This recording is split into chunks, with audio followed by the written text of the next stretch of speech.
so grateful that you took time out of studying and consider it important enough for you to come and participate in tonight's meeting. So first of all, this is an AED event.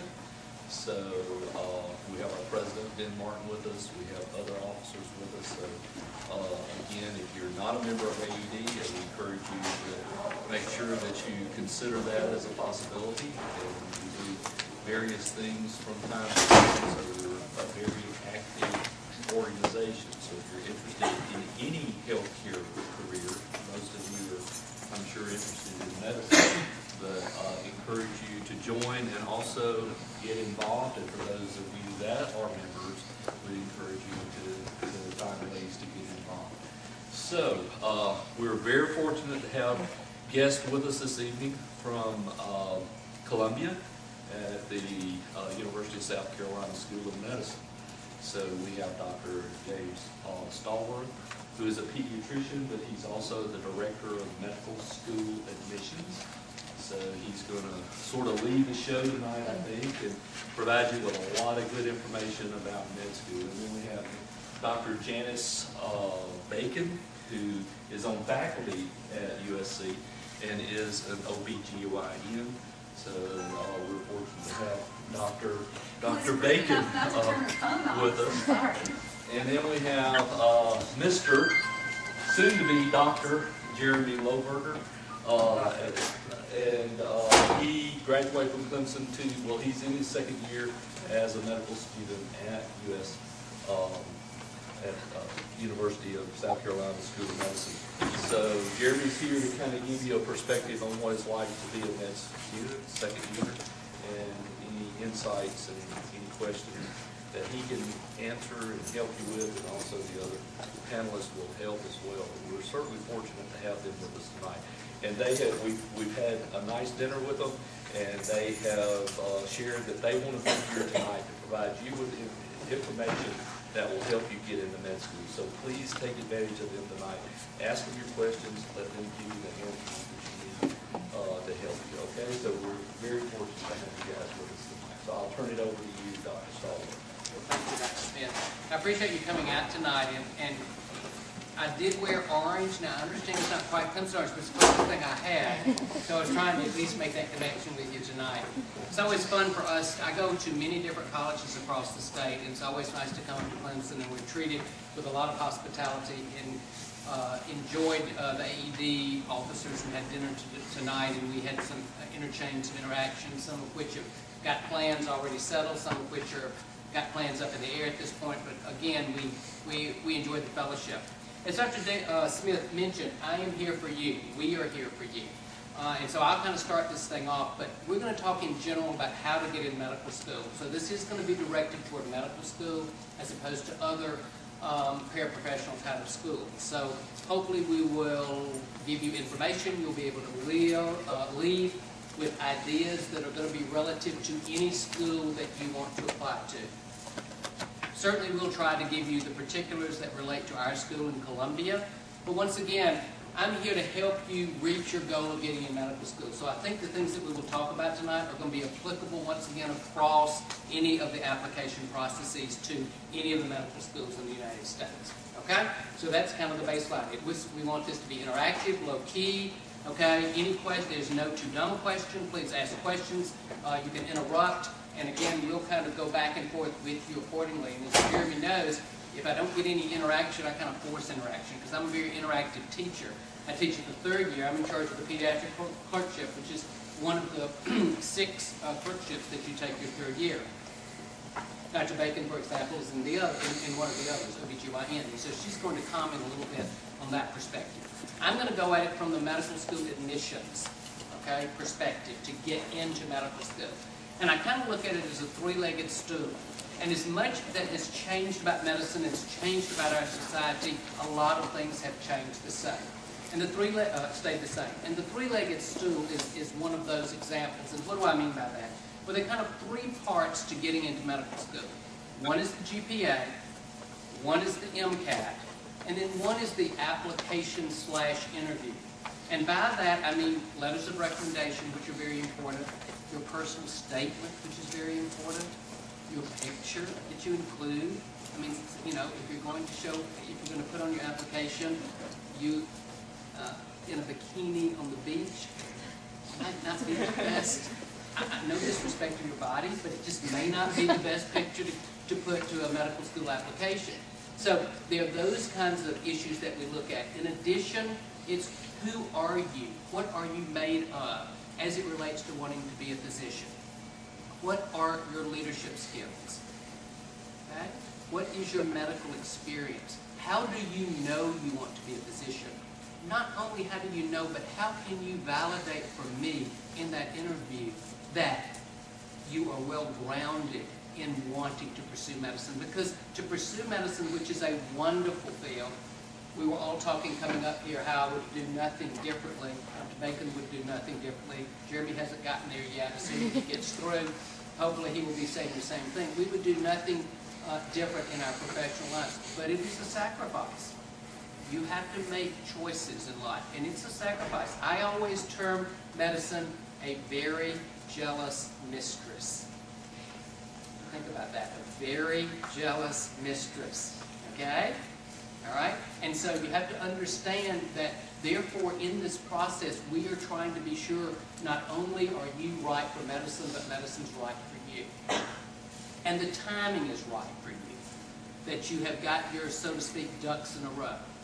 That you've got this maturity factor, however you want to define that. That you're ready to understand that as you prioritize things, and I'm not talking about your faith or your significant other, but in terms of your life events. You know, when you get in medical school, you have to think, gosh, it's got to come first for a while. My party life is not going to come first. It doesn't mean you can't have some party time. It doesn't mean you can't go to ball games. Okay? But you're at a level now in your life where you have to understand you're going to have to give to get. And the preparation that you have coming into medical school is very important. That's why we look at the curriculum. We look at what your grades are and what coursework you have. Okay? We're trying to say, is this person prepared to be successful in medical school? So once again, that three-legged stool. Once you get that GPA, you know, you can't get rid of it. You know, it stays with you. But we break down that GPA. We say, you know, if you had a rough freshman year because you were, you know, you just weren't ready to study, it was an awakening to come to college, we understand that. But then maybe as the courses get tougher, your GPA goes higher. Now that average GPA always is going to come down because that freshman year is thrown in there. But we break it down. So when I tell you that the average GPA for medical school at USC, and this is going to be roughly across the board, give or take, is a 3.6. So if you're out there, no disrespect, but if you're out there with a 2.8 GPA, that's going to be a real problem for you to get to the interview. And of course, you can't get in if you don't get to the interview. This year we had 2,900 applications for 95 spots. Okay? Now, before you freak out, you have to understand that about 450 are South Carolina residents. Okay? Or a few more than that would be considered out of state with close South Carolina ties. For instance, there may be someone in this audience who's from North Carolina, but the fact that you've gone to Clemson gives you close South Carolina ties. Okay? So in truth, you might be competing for not 2,900 out of 2,900 applications. You might be competing for 6 out of 600 true applicants, of which we're going to interview 410, 420, something like that, to matriculate roughly 95 this year, 100 next year students. So that gives you a running kind of tally of what your competition is going to be like. And if I had to reduce it to the people that get interviews, everyone who gets an interview is smart enough. It's generally not about being smart. It's being what separates you from the routine. Why are you special? Now, you might consider yourself special, and I'm not going to disagree with that, but you've got to be able to communicate that via the application process on the written page and verbally in the interview. And then when you get to that particular process of the interview and the committee, which is 22 or 24 people vote, and you get your score, and we tally it up, and there's your average, and here gets in, and here doesn't get in, and the others fall in the middle, depending on where kind of the running score of many applicants have more than one spot, so if they chose to go to another school, then that opens a spot, and then this next person moves up, of course. I mean, it's that kind of situation. But the deal is you're trying to give the best application possible to get into med school. So what are some of those real things you've got to do? Okay, you know the GPA, I've told you that. Okay, you can major in anything you want. Okay, all right, got that? Generally, you have to have through organic chemistry, a year of biology, a year of English. We used to have math, physics, some other things. And every year, some of those kind of prereqs kind of fall off the table. But right now, that's roughly what we're looking at. The MCAT, which is the Medical College Admissions Test. Familiar with that? 3 different subjects with a writing sample. Generally, the highest you can make would be a 45 T. Okay? That would be 15, 15, 15 T, because the writing sample is graded, assessed between J through T. J, you wrote nothing. T, you wrote the Pulitzer Prize. Okay? All right. So the average at our school is about a 28.0. So something like a 9.990. Okay? That would be the average. And I'm underscoring the word average because you can have higher, lower, but you kind of look at the GPA, and if you've got a real low MCAT and a real low GPA, that's going to be problematic. Okay? So those are 2 legs of the stool, the numbers. And then that third leg is what I mentioned, which comes through about why you're special, what goes into your personal statement, what are your leadership skills, medical experience. I'm repeating myself, but those are the kind of essential elements that you must have and be developing now so that you can write it down on your application. You get your application in early. Just think logically. The earlier you get it in, the earlier you could be interviewed. More spots early, because as we start filling spots, mathematically, you're competing for less spots. The math never lies, works against you. So you'd be competing for 20 spots if you got your application in late and were interviewed late. Okay? Now, I realize you don't always control when you get interviewed. I understand that. But certainly getting your application in early helps you set yourself up to be interviewed early and compete for more spots, because we start filling. When you say get your application in early, like what month are you talking? Yeah. Well, generally the interview process starts in September.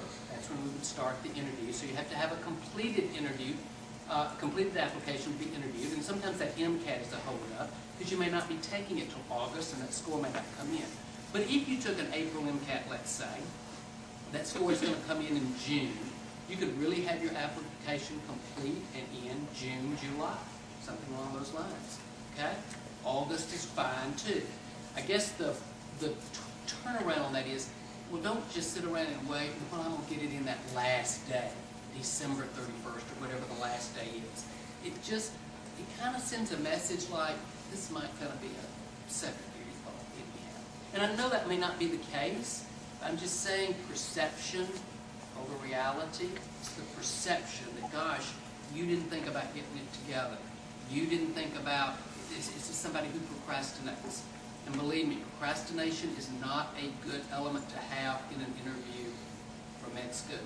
If it comes across that you're a procrastinator, that's not just a good trait to convey.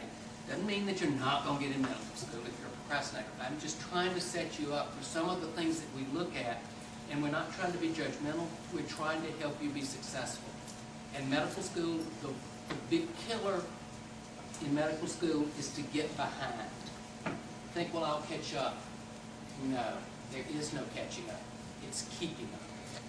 That's the difference between med school and college, the way I see it, among some other things. But in college, okay, you maybe can do some things. You'll catch up. Okay, you missed that.